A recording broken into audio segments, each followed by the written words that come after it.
Republicans are expected to sweep this election. Yep. What's your view locally on this? Do you think this is going to happen with all our candidates here? Well, let me put it this way. I'm cautiously optimistic. I got to tell you, we're up against some rather skilled candidates on the other side. We've got our own skilled candidates on our side, but at the end of the day, it all depends on how the voters decide they want to go. I mean, there's been a lot of information, a lot of misinformation out there. Whose message got there the best? Whose message got there and convinced the other side the most? How mad are the voters? How many turn out? How many Republicans turn out versus how many Democrats? At this point, we don't know. But I'm cautiously optimistic that's as good as I'm going to go right now with my predictions. And I hope it's a great night for Republicans. Explain some of your efforts in the past week, the past couple of days as county chair for the Republican Party. What has your role been in organizing some of the get out the vote efforts? Have you done any of that? Well, we did. We had a phone bank at headquarters. We had 6,000 calls we made to Republicans who always vote in the presidential years but might not vote in the off years, just to encourage them to get out. We made all those calls.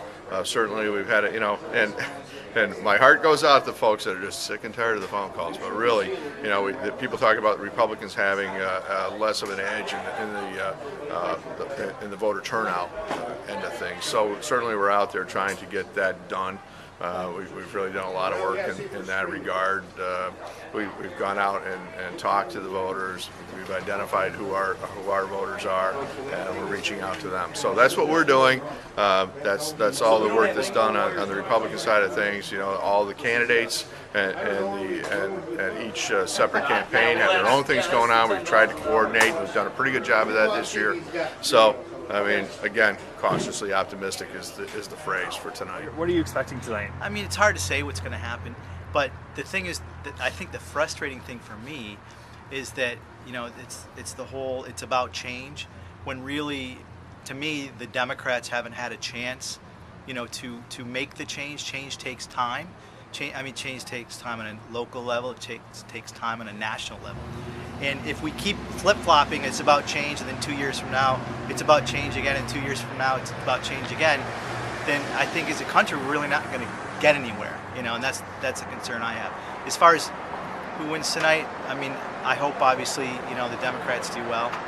I have a lot of faith, but I think there's a lot of anger out there. And I think that we need to not vote with anger. We need to vote with intelligence.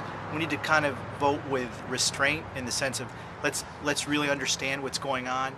Let's do some research. Let's not just watch the TV and get the latest clip and get all mad about whatever. Let's really look at the backstory, because, I mean, the mess that's going on right now, if you want to call it a mess, which it is. I mean, a lot of people are in financial straits. This isn't new. This just didn't happen.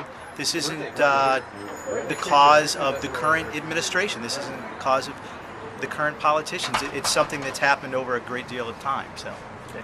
Who are some of the candidates you're supporting tonight, and why have you chosen to support them? Oh, absolutely. Well, I'm supporting Bill Owens, because I think he's a very good, moderate, conservative, fiscally responsible liberal. And I think you can be a conservative and a liberal at the same time. I'm a conservative and a liberal. It depends on just how you look at it.